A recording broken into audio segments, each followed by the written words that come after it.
నాటకం వేసామండి. కుదురువే నాటకంలో హెడ్ మాస్టర్ మెయిన్ క్యారెక్టర్, రాజకీయ నాయకుడు, ఇద్దరు క్లాస్మేట్సే. సరే, ఈ ఒక అతనేమో రాజకీయ నాయకుడు అవుతాడు, ఈయన హెడ్ మాస్టర్గా రిటైర్డ్ అవుతాడు. ఆ పెన్షన్ కోసం వస్తాడు మామూలుగా. ఆ పెన్షన్ కోసం ఆఫీస్కి వస్తే కింద రేటు బతికినట్టు సర్టిఫికేట్ తెమ్మంటారు. ఈయన కడుపు కాలి నిరాహార దీక్ష చేస్తాడు. అది నిరాహార దీక్ష చేస్తూ ఉండగా ఈ మంత్రి గారు ఎంటర్ అవుతాడు.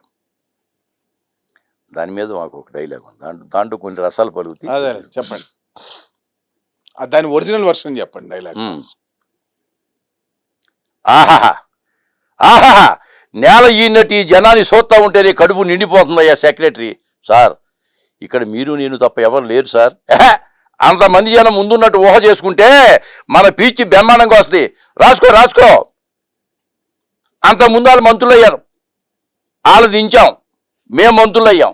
మళ్ళీ ఇవాళ మమ్మల్ని దించాలని ఎలక్షన్లు అన్నారు, సరేనన్నాం.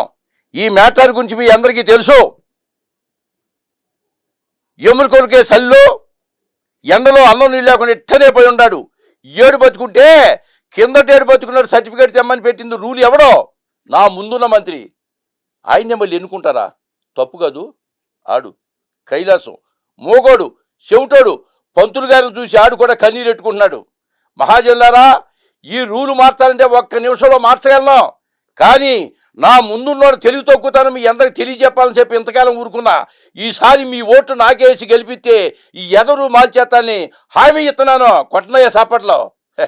సెక్రటరీ, ఎంతకీ ఓటేసామంటయ్యా? లేదు సార్, మీ వెనకే తిరుగుతున్నాగా. వెళ్ళి ఓటేసిరాబయ్యా. ఇదిగో ఆయన కూడా తీసుకెళ్ళు, ఆయన కూడా ఓటు ఎక్కుంది తెలుసుగా మనకు గుర్తు. వెళ్ళు. పంతులు, చిన్నప్పుడు కళాసులో ముందు బెంచ్లో నువ్వు కూర్చుండి నీ వెనక బెంచ్లో నేను కూర్చునేవాడిని. ఇప్పుడు అంతే పంతులు, నేను ముందెట్టుకుని నీ వెనక నిలబడ్డా. మమ్మల్ని గెలిపించు పంతులు, నీ రుణం తీర్చుకోను. అమ్మమ్మమ్మమ్మమ్మ, మంచినీళ్ళు మాత్రం అడవాక, మేం గెలిచాక నిన్ను ఏకంగా ఇసుకీలో ముంచేస్తా. సార్, ఏం సెక్రటరీ ఓడిపోయామా? లేదు సార్, మనమే గెలిచాం. అపోజిషన్ వాళ్ళకి డిపాజిట్ కూడా దక్కలేదు సార్. సాధించామయ్యా పంతులు, నీ పింఛను కాగితం కాదు కానీ అపోజిషన్ వాళ్ళు వీక్ పాయింట్ చెప్పి ఎన్నికల్లో గెలిచాం. పంతులు, ఆ రోజు నువ్వు కానీ నాకు కనపడకుండా ప్రతిపక్షం వల్ల కనపడి ఉంటే కథంతా అడ్డం తిరిగి ప్లేటే మారిపోయిండేది పంతులు. ఈ జీవం నాది కాదు పంతులు, నీది. వేసుకో పంతులు, దండ వేసుకో. దండ, న్యాయం మీద రాజకీయం వేసిన దండ, ఫైలు మీద ఎర్రగా కట్టిన దండ, ఆకలికి మాడిన పేగుల్ని తెంచి మెల్లో వేసుకుంటే దండ, వాయిస్తే రుద్రవీణ.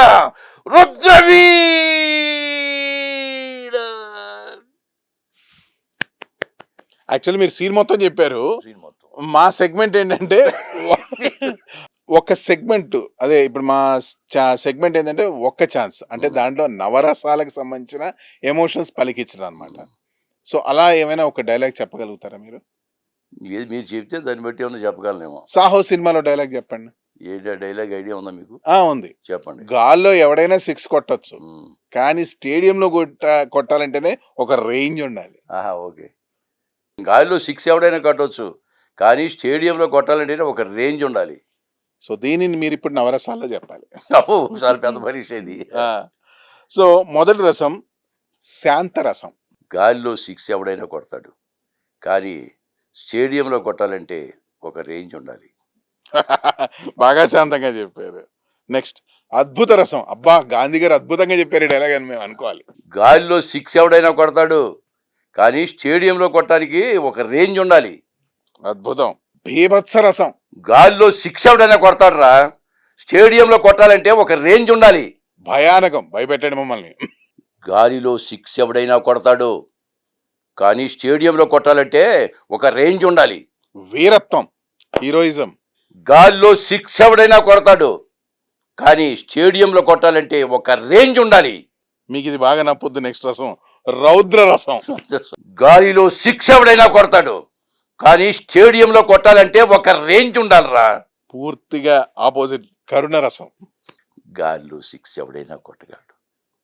కానీ స్టేడియంలో కొట్టాలంటే ఒక రేంజ్ ఉండాలి. హాస్యరసం. ఆహా! అబ్బా! ఓహో! గాల్లో 6 ఎవడన్నా కొడతాడురా. స్టేడియంలో కొట్టాలంటే ఒక రేంజ్ ఉండాలి. శృంగార రసం. గాల్లో 6 ఎవడైనా కొడతాడు. కానీ స్టేడియంలో కొట్టాలంటే ఒక రేంజ్ ఉండాలి. అద్భుతం. ఆఖరి రసం బాగా పండించారు మీరు. అంత శృంగార పురుషుడు కాదండి నేను.